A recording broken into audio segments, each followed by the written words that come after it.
السلام علیکم جی، تو کیسے ہو آپ سب لوگ؟ میں ہوں ردا اور آپ لوگ ہو میرے یوٹیوب چینل ردا فاطمہ ناولز پہ۔ تو میں نے سوچا کیوں نہ آج ملیحہ کی ناول پوسٹ کر دی جائے، بہت دنوں سے اس کی ناول پوسٹ نہیں کی تھی کیونکہ وہ لکھ ہی نہیں رہی تھی، تو ابھی میں نے سوچا پہلے اس کی کر دیتے ہیں، کل پھر دیکھتی ہوں عشق نور کرنا ہے یا پھر اندھیرا اجالا، وہ تو میں سوچوں گی۔ اور میں شروع کرتی ہوں۔ وہ ایک بار پھر کوما سے باہر آ گیا تھا کئی مہینوں بعد۔ ان سب کے چہرے پہ ایک بار پھر مسکراہٹ آئی تھی، پر ابھی 2-3 دن تک انہیں ہوش نہیں آئے گا، ڈاکٹر نے بتانا ضروری سمجھا تھا۔ اس کی ماما جو سجدے میں جا چکی تھی وہ اللہ کا شکر ادا کر رہی تھی۔ ابھی آپ سب باہر جائیں، پیشنٹ کو خود ہوش آنے دیں، ڈاکٹر نے ایک پرچی میر کے ہاتھوں میں تھمائی۔ مسٹر میر، آپ یہ کچھ دوائیاں ہیں، لے آئیں۔ ہم امید کرتے ہیں کہ کل تک شاہ کو ہوش آ جائے گا۔ جی اللہ کرے، وہ یہ کہتا ہوا اس کے ہاتھ سے پرچی لے کر میڈیکل سٹور میں آ گیا۔ میڈیکل سٹور میں اس وقت میرب بھی اس کے ساتھ آئی تھی۔ اس کی آنکھوں سے آنسو ٹپکنے لگے۔ میرب خوشی سے چہک رہی تھی۔ میر اس کو دیکھتے ہوئے بولا، تم ہمیشہ سمائل کیا کرو۔ اچھا پہلے میڈیسن لے لو، بعد میں بہت ساری سمائل دکھاؤں گی، اتنی کہ تم کہو گے سمائل نہیں کروں۔ میں ایسا کبھی نہیں کہوں گا، اس نے اس کو دیکھتے ہوئے کہا تھا۔ اور کچھ دیر بعد وہ دونوں واپس اپنے کمرے میں موجود تھے، اس کے کمرے میں موجود تھے۔ وہ جو فلیٹ میں داخل ہوئی تو اس کے کپڑے خون سے لت پت تھے۔ وہ سامنے صوفے میں بیٹھی اس کو دیکھے جا رہی تھی۔ وہ اس کو ایسے دیکھ کر اٹھ کے اس کے پاس آئی۔ یہ تمہارے کپڑوں پر پڑی، یہ تمہارے کپڑوں پر بلڈ کیسا؟ اس نے اس کی آنکھوں میں دیکھا تھا۔ کسی کی ہمت نہیں تھی کہ کوئی ڈارک لیڈی کی آنکھوں میں جھانک سکے۔ بتاؤ پری، یہ خون کہاں سے آیا ہے؟ دیکھو حوریہ، میں تمہیں سب بتاتی ہوں۔ اس نے اپنے بابا کی تصویریں حوریہ کو دکھائیں۔ تمہیں پتہ ہے، میرے بابا ایک مافیا تھے، ایک گینگسٹر۔ میرے بابا برے لوگوں کو مارتے تھے جو اچھے لوگوں کی نیند برباد کرتے تھے، زندگی برباد کرتے تھے۔ میرے بابا اچھے تھے، بہت اچھے، اور ایک دن کسی نے انہیں مار ڈالا، شوٹ کر دیا انہیں، اور تب سے میں نے ٹھان لیا تھا کہ میں بھی بابا کی طرح ایک گینگسٹر بنوں گی، اور آج میں ایک گینگسٹر ہوں۔ یہ بات سن کر حوریہ کے رونگٹے کھڑے ہو چکے تھے۔ دیکھو، میں اچھے لوگوں کو کچھ نہیں کہتی، بے قصوروں کو کچھ نہیں کہتی۔ تمہیں پتہ ہے کچھ لوگ دنیا میں ایسے ہیں جو 9-10 سال کے بچوں کو مار ڈالتے ہیں اور پھر انہی کے باڈی پارٹس بیچتے ہیں، اور میں صرف ان برے لوگوں کو مارتی ہوں، اور میرا نام ڈارک لیڈی ہے۔ ویسے میرا اصلی نام کسی کو نہیں پتا، پر میرے بابا مجھے پری بلاتے تھے۔ تمہیں پتہ ہے، میرے چاچو نے مجھے ٹرین کیا ہے۔ میرے چاچو کی وجہ سے آج میں معصوم لوگوں کی جان بچاتی ہوں۔ میرے چاچو بھی ایک گینگسٹر ہی تھے۔ تمہیں میں کچھ نہیں کہوں گی۔ وہ مسکراتے ہوئے اسے بول رہی تھی۔ اس کو مسکراتے دیکھ کر حوریہ بھی مسکرا دی۔ ویسے پری، تم بہت اچھی ہو، مجھے لگا تم بھی اشیان کی طرح ہوگی، اور ایسا نہیں ہے، کچھ لوگ ایسے ہی اشیان جیسے ہوتے ہیں۔ وہ اونچی آواز میں اشیان کو سنانے کی کوشش کر رہی تھی۔ ویسے تم ابھی بھی کسی کا مرڈر کر کے آئی ہو، وہ اس کے کپڑوں کو دیکھتے ہوئے بول رہی تھی۔ 60 سال کے آدمی نے ایک 20 سال کی لڑکی سے شادی کی تھی۔ وہ اس پر بہت ظلم کرتا تھا، وہ اس کو روز مارتا تھا، اس کے پورے جسم پر چوٹوں کے نشان تھے۔ اس وجہ سے اس کو زندہ رہنے کا کوئی حق نہیں تھا۔ حوریہ، میری جگہ تم ہوتی تو کیا کرتی پھر؟ وہ کچھ لمحے سوچ میں پڑ گئی اور پھر ایک گہرا سانس لیتے ہوئے بولی، اس کو دیکھتے ہوئے بڑبڑائی، تم نے صحیح کیا، ان کو زندہ رہنے کا کوئی حق نہیں۔ تبھی وہ اٹھ کر اپنے کمرے کی طرف جانے لگی اور سامنے سے اشیان نکلتے ہوئے باہر آیا۔ اس نے اس کے کان میں سرگوشی نما آواز میں کہا، حوریہ کو پریشان مت کرنا، ورنہ تم جانتے ہو میں کیا کر سکتی ہوں۔ وہ چپ چاپ خاموشی سے اس کے پاس آ کر بیٹھ گیا۔ حوریہ، یہ وہ مجھے تم سے بات، تم چپ کرو اشیان، وہ غصے سے بول رہی تھی۔ میں تمہیں تھپڑ ماروں گی ورنہ۔ اشیان نے اپنا گال آگے کر دیا۔ لو مار لو، تھپڑ مارنا ہے تو، پر ایسے ناراض مت بیٹھا کرو، مجھے اچھی نہیں لگتی تمہیں، اچھی بات نہیں ہے۔ اچھی لگتی۔ وہ اپنے گھر میں بیٹھی ٹی وی دیکھ رہی تھی، تبھی اس کو ایک فون کال آئی۔ اس نے کال ریسیو کیا۔ سامنے سے ایک انجانی آواز سنائی دی، ہیلو لاریب ملک، ہیلو لاریب خان، پہچان تو گئے ہوگے۔ وہ سامنے والی ہنستے ہوئے بولی تھی اور یہ غصے سے بڑبڑایا، پہچان گیا ہوں تمہیں، ٹائم نہ ضائع کرو میرا، سیدھا سیدھا بولو، ویسے تم مجھے اچھے لگتے ہو، مجھ سے شادی کرو گے؟ وہ ایک لڑکی کی آواز تھی۔ او میری ماں، میرا پیچھا چھوڑ، مجھے تجھ سے شادی نہیں کرنی، اور تجھے میرا نمبر کہاں سے ملا؟ تم مجھ سے بات کرو نا، اچھا لگتا ہے۔ ارے ٹھڑکی لڑکی کہیں کی، فون بند کر، مجھے ہزاروں کام ہوتے ہیں، انسپیکٹر ہوں، تیری طرح فارغ نہیں ہوں۔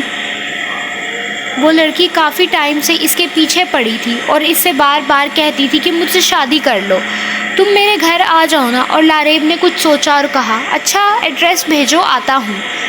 اس لڑکی نے ایڈریس سینڈ کیا اور وہ کچھ دیر بعد اس کے گھر میں موجود تھا۔ گھر میں داخل ہوتے سار اس نے دیکھا تو وہ اس کی طرف لپکی تھی۔ وہ اس کے منہ پر 2-4 تھپڑ لگا چکا تھا۔ بے شرم، بے حیا، ایک انسپیکٹر پر ڈورے ڈالتی ہو؟ دوبارہ اگر مجھے کال کی تو جیل میں ڈال کر اتنے ڈنڈے ماروں گا کہ زندہ نہیں رہ پاؤ گی تم۔ وہ یہ کہتا گھر سے نکل آیا تھا۔ وہ اپنے کمرے میں بیٹھی ناول پڑھ رہی تھی، پیر کامل پڑھ رہی تھی۔ تم اپنے لیے کوئی گول کیوں نہیں سیٹ کرتے؟ میں نے کیا ہے۔ کیا؟ مجھے خودکشی کی ایک اور کوشش کرنی ہے۔ یہ لائن پڑھتے ہوئے اس کی آنکھوں میں ایک الگ سی چمک آئی تھی۔ وہ مسکرا رہی تھی، تبھی اس کے کمرے کا دروازہ کھٹکا۔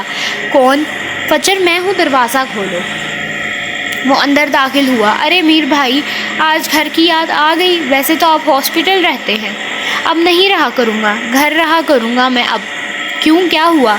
وہ شاہ کوما سے باہر آ گیا ہے، ڈاکٹرز کہہ رہے ہیں کہ بس 1-2 دن میں اسے ہوش آ جائے گا، پھر 3-4 دن بعد وہ اپنے گھر آ جائے گا اور میں آفس چلا جایا کروں گا۔ چلو اچھی بات ہے بھائی، میں بور نہیں ہوا کروں گی اب۔ ویسے کیا کر رہی تھی تم ابھی؟ ناول پڑھ رہی تھی ابھی۔ کون سی ناول پڑھ رہی تھی؟ پیرے کامل۔ لگی رہا کرو۔ وہ یہ کہتے ہوئے کمرے سے نکل آیا۔ Time skip. صبح جب اس کی آنکھ کھلی تو وہ ہاسپٹل کے بیڈ پر لیٹا ہوا تھا۔ تبھی اس کی نظر پاس چیئر پر بیٹھے زین پر پڑی۔ وہ بیڈ پر سر رکھے نیند دراز تھا۔ آج اسے ڈسچارج کرنا تھا، وہ آج اپنے گھر جانے والا تھا۔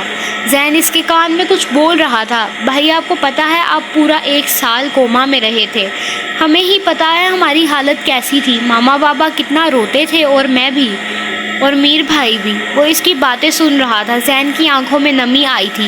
بس آپ آج گھر جائیں گے تو فائنلی، بس آپ آج گھر آ جائیں گے فائنلی، وہ مسکراتے ہوئے بولا۔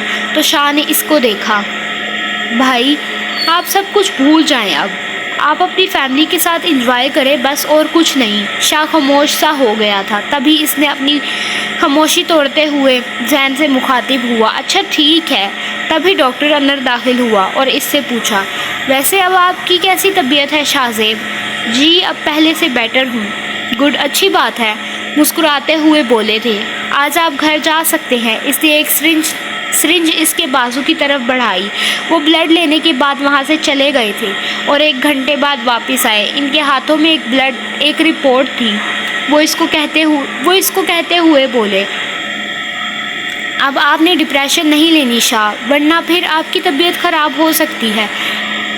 زیادہ فروٹس کھائیں اور فریش پھلوں کا جوس پئیں، آپ جلدی ٹھیک ہو جائیں گے۔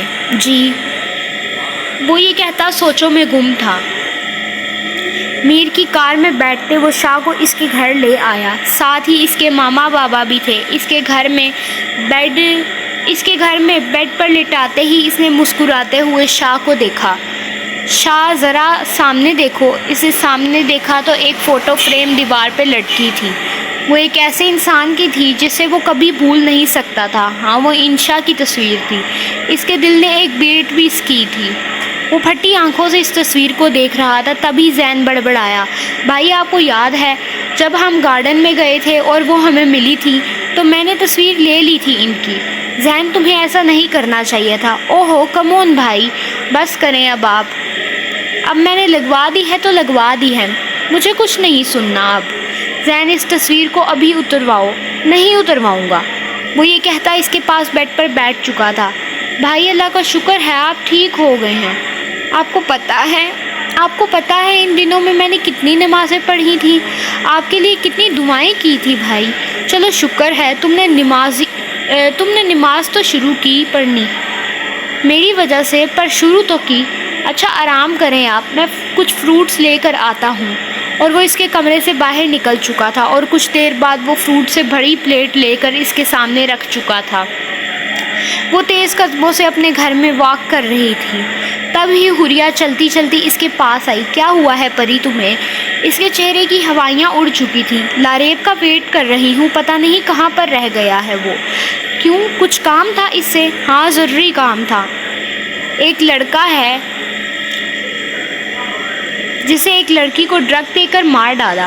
وہ بہت زیادہ تڑپی تھی، بلکتی رہی اور اس کو مار ڈالا۔ کمپیوٹر ہیک کرنا ہے اس کا۔ وہ اس کو دیکھتے ہوئے بولی، ویسے مجھے کمپیوٹر چلانا آتا ہے اور ہیک بھی کرنا آتا ہے۔ تم مجھے ذمہ داری دے دو پری، میں کر سکتی ہوں۔ وہ ہچکچاتے ہوئے اسے بولی، تم چاہتی ہو میں یہ ذمہ داری تمہیں دے دوں؟ کیا تم یہ کر پاؤ گی؟ ہاں کر پاؤں گی، ایک بار دو تو صحیح۔ اچھا ٹھیک ہے۔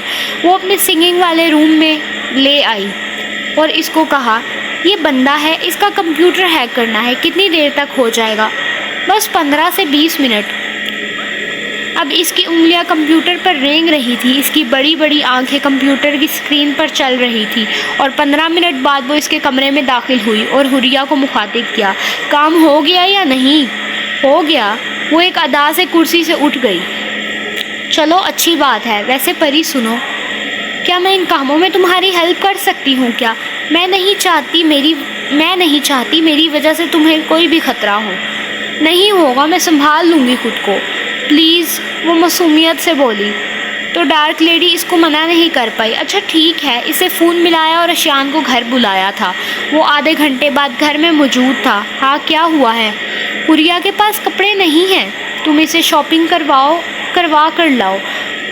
وہ اس بات پہ سر ہلاتا اس کو لے کر ایک مال میں آ گیا۔ سنو حوریہ، تمہیں جو کپڑے لینے ہیں لے لو، پر بھاگنے کی کوشش مت کرنا، وہ اس کو گھورتے ہوئے بولا۔ وہ اس کی بات کو اگنور کرتی کپڑوں کی دکان میں گھس چکی تھی۔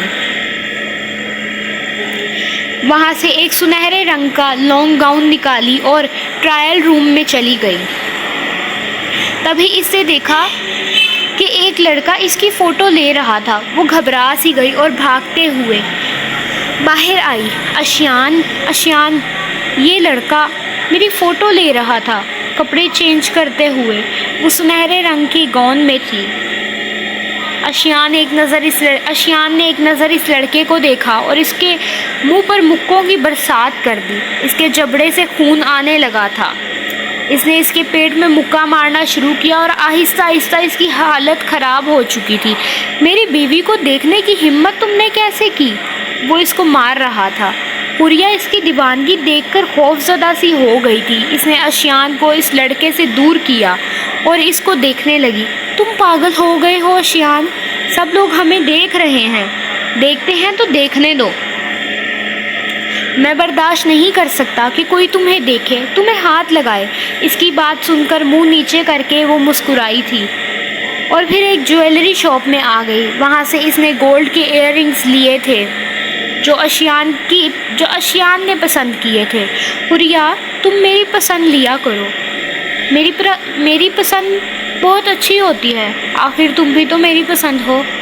ہاں ویری فنی۔ اس کو کہتی کچھ اور کپڑے لے کر وہ واپس گھر آ چکے تھے۔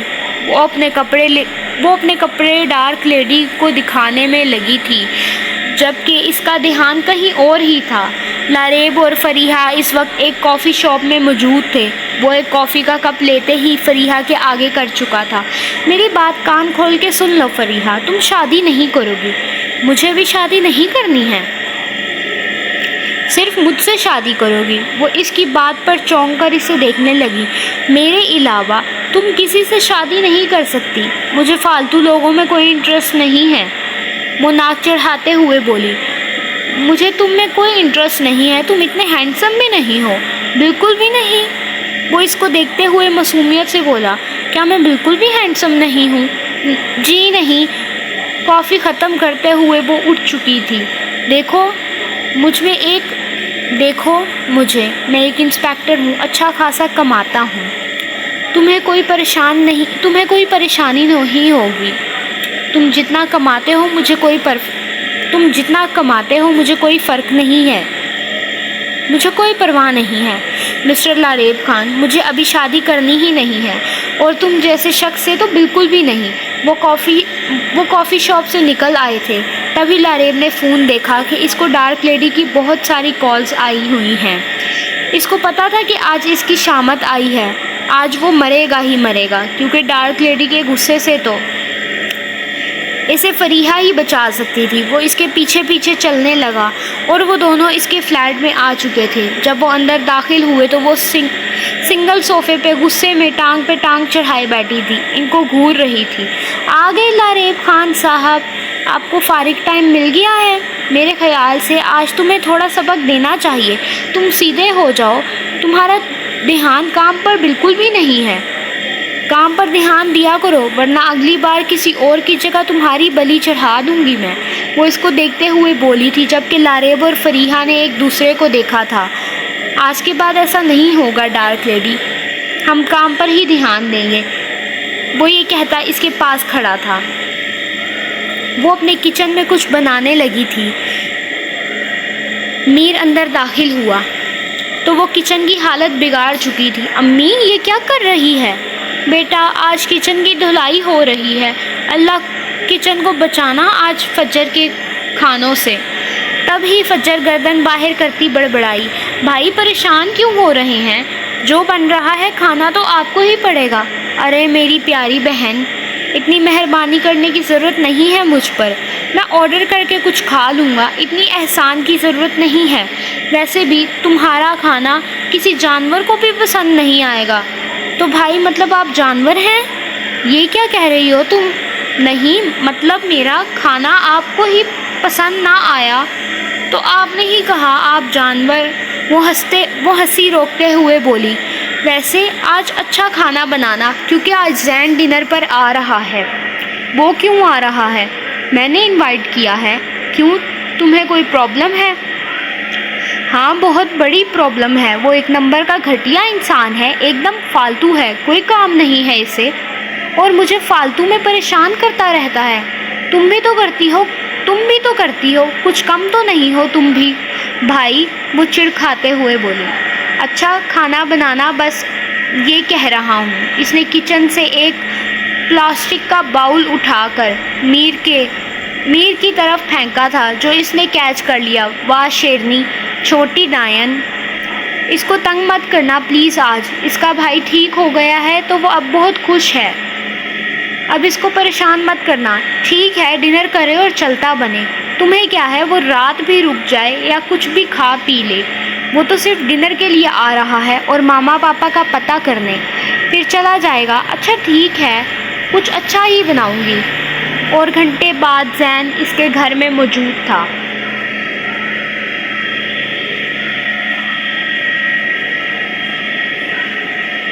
السلام علیکم میر بھائی۔ وعلیکم السلام زین، کیسے ہو؟ اور شاہ زیب کیسا ہے؟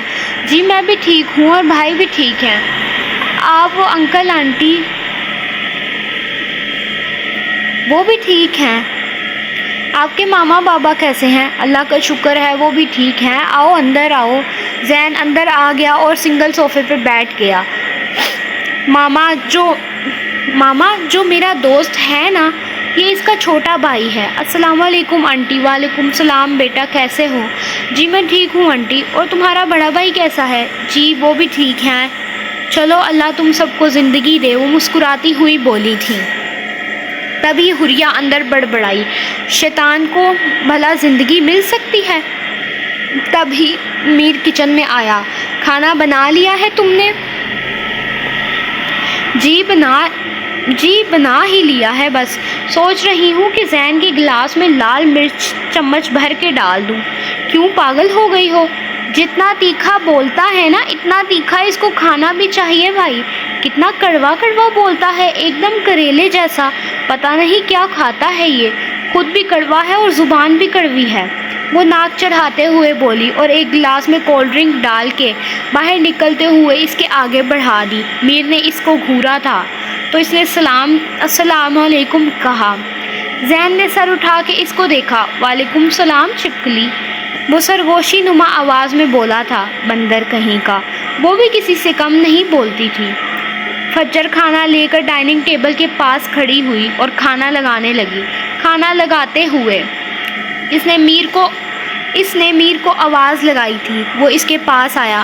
میں نے کھانا لگا دیا ہے، اب آپ سب کھا لیں، اور تم مجھے آپ کے دوست کے بھائی کے ساتھ نہیں کھانا، بس اس کی شکل بھی نہیں دیکھنا چاہتی میں، بندر۔ میں بعد میں کھانا کھا لوں گی، آپ سب کھا لیں۔ فجر اب یہ زیادہ ہو رہا ہے، وہ تمہیں کھا تو نہیں جائے گا؟ وہ بہت اچھا لڑکا ہے، معصوم ہے۔ معصوم بھائی، یہ معصوم ہے؟ جتنا معصوم لگتا ہے نا اتنا معصوم ہے نہیں۔ اچھا تمہیں کیسے پتا؟ بتاؤ تو ذرا، 3-4 بار ملی ہو اور تمہیں کیسے پتا ہے یہ اچھا نہیں ہے؟ مجھے پتا ہے بھائی۔ خاموش ہو جاؤ فجر، زین آ جاؤ کھانا کھا لو۔ وہ صوفے سے اٹھ کر ڈائننگ ٹیبل کی چیئر پر بیٹھ گیا۔ کھانا کھانے کے کچھ دیر بعد وہ واپس گھر آ چکا تھا۔ ویڈیو کو لائک شیئر کمنٹ کر دیں اور چینل کو بھی سبسکرائب کر دیں۔ آج بہت ساری غلطیاں ہوئی ہوں گی، لکھنے میں بھی شاید ہو سکتا ہے ملیحہ سے غلطیاں ہوئی ہوں، لیکن میرے بولنے میں زیادہ غلطیاں ہوئی ہوں گی کیونکہ میرا نیند سے برا حال ہو رہا ہے، اور میرا نیند سے برا حال ہو رہا ہے اور میرے سے بالکل بھی بولا نہیں جا رہا تھا، تو اس لیے میں نے بیچ میں تھوڑی بہت غلطیاں ہوئی ہوں گی، تو اس کے لیے I am really very sorry, اور باقی خدا حافظ۔